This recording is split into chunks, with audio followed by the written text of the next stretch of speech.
Hetep, Habarigani, Etisim, my peoples. It's your brother Knience, my Atahuti Amen. Now, you got a lot of brothers on here, sisters on here, whatever, they complaining, which is their right to complain.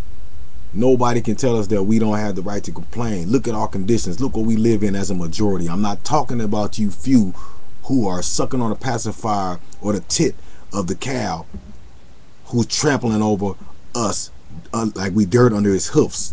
I'm talking about the brothers and sisters that's still in that 90 percentile bracket that they keep trying to lie about and make it seem like it's a lesser percentage than that, but it's not. Look around you and your conditions today. I ain't talking about you guys that's flossing and feeling that you got money to blow and all this, which is a lie in the first place, because there ain't no money if we $13 trillion in debt. What do you have to blow? Now, everybody has an issue. Nobody comes with solutions. I got a simple solution, just one of many that I have, but this is just one. I call it international and a national Pan-African monetary fund. Now, with this fund, it's called a dollar fund. Simple. Everyone of African descent or ascent, more like it, gives $1. Just $1. 100 pennies, 20 nickels, 10 dimes, 4 quarters, 2 50-cent pieces, $1 piece coin, or a flat, crumpled, wrinkled dollar. You're going to waste it on coffee, chicken McNuggets, you know, a rollie, blunt papers, donut, coffee, Tic Tacs, now laters. You know, you're going to waste it on anything. Bag of chips, one of them nasty pieces of chicken that been sitting up in somebody's warmer for over 6 hours. You're going to waste that dollar on anything. Why not contribute that dollar to the benefit and cause of your people? And what I'm saying is this. If you can get everybody to give one simple solitary dollar, that's it. But when you give this dollar, you get a confirmation number, and you become an honorary shareholder of the whole fund as well as your dollar alone. So you know one person owns the fund. Everyone's an equal shareholder. Everybody gets a number or a confirmation number, so to speak. And when you contribute your dollar, you must think, because your dollar is going to be contributed to what you want or you feel is our most detrimental area that needs help. You give that dollar and you vote. If you feel that health care is the issue, then when you give your dollar, you give this, say, I want this dollar to go to health care. When you give your dollar, if you feel that housing is the issue, then you want this dollar to go to housing. If it's education, if it's employment, and a number of reasons that we have that we're falling behind in. So there's nobody can say that they don't know where they want to put their dollar. You just got to decide which area you want your dollar to come through. Now the thing is that you have to specifically understand when you give this money, you're not just giving money, just be giving it. You're giving this dollar to make sure that in your heart of hearts, this is where you feel this money should go. So if, let's say, 10% of the population feels that housing is the most important thing to us, then 10% of the money, which we know is it should be more than that, but 10% of that money, if we represent 10% of a 350 million economy, that means 10% or $3.5 million shall go towards housing, building a company that will open up jobs for African ascended people. I'm not talking about other people right now. This is specifically dealing for my people. Y'all got your own plans and y'all own things that y'all can do for each other. Now, if y'all want to meet us at the table after we gotten ourselves together, but stop, we can't have all these different groups that are broken off meeting with these collective groups, because we'll never match up to what they match up to, because they're together. They don't have too many separations within their rank. We have all these different divided groups trying to meet with these conglomerates, and it doesn't work. We have to become a conglomerate to meet with the conglomerate, and then we will be dealt with on a more respected level as a conglomerate to a conglomerate, instead of a conglomerate to an employee or to somebody that they can gain from. Now, if 40% of the people believe that education is the most important thing to us as a people, then 40% of the money will go to opening up education. Why? Because everyone votes, and there is no committee that takes the money and does what they want to do with it or what they feel. This is the consensus of the people who give their money. This is actually the people's money working for them the way they want it to work. So it'll be upon us if the money doesn't go to the right places. It has nothing to do with a big body or committee of people who does not have our best interests at heart. Because this account will be set up for everybody. No one person can go in and draw nothing, because these funds will be set up across the board in the name of the one trust fund. All the money will be drawn from the one trust fund that we have all put into. Won't that make you feel good to know that you are part of something that large? That you actually put into a pot that equaled or amounted to something greater than what you could have thought? And in the next fund, we can get people to put more. But I just want to start with $1 little. We don't have to do nothing major, just $1. How hard can it be to just give up $1? Like I said, we waste dollars all the time. You can borrow $1 if you have to and pay it back, but put this dollar towards this fund. That's just the thought that I'm having. You know, that's one idea of many to get us gaining some type of form of solidarity. See, we keep acting like we're a nation, but we can't say that we're a nation, because you got to tie people to land, culture, tradition. We have all those things here, but they are all borrowed. This land was stolen. The land that we live on is borrowed from the people who stole it, because we don't own it. Neither do they, but they are the shareholders of the land right now, or basically, or the caretakers of the land now. We just sit on it. We rent from them. Our traditions come from them. They're not our original traditions. They're carbon copy forms of their traditions, broken down with a little bit of our original traditions, but it's mostly their tradition. We don't have a culture. We come from a collective culture,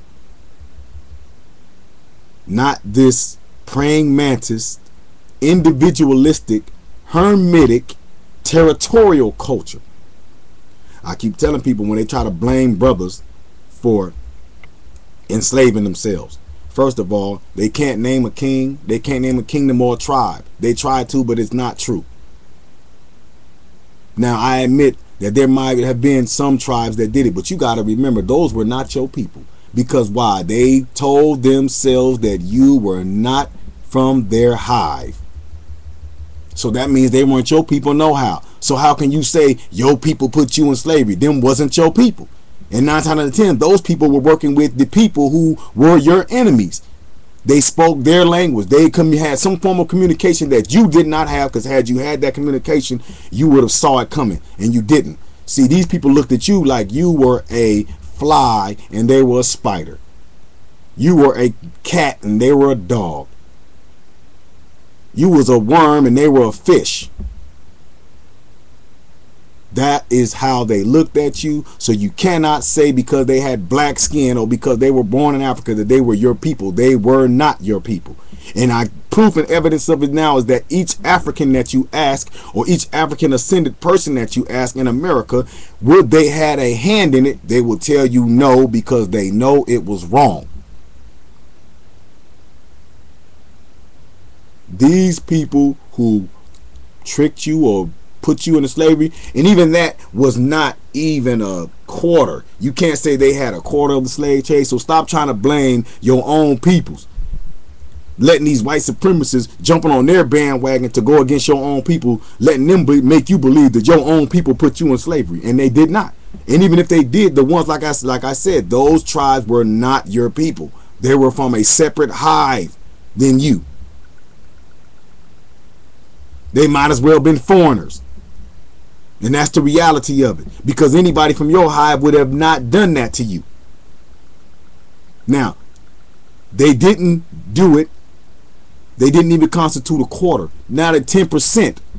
We'll even give them that 10%. That still does not take the blame off those who have the most hand and benefited the most from it. And that's the reality of it. Brothers and sisters, y'all need to stop that. Stop telling yourselves and trying to tell each other and trying to trick our children into believing that we had a hand in our own detrimental, just basic breakdown. Because that's all it was. They broke us down. They broke our spirit. They broke everything. Ask yourself, are you that far removed from your first ancestors that was brought on these shores, fighting still, because they never stopped fighting, smelling like piss, and I'm going to be real, shit, blood, and throw up?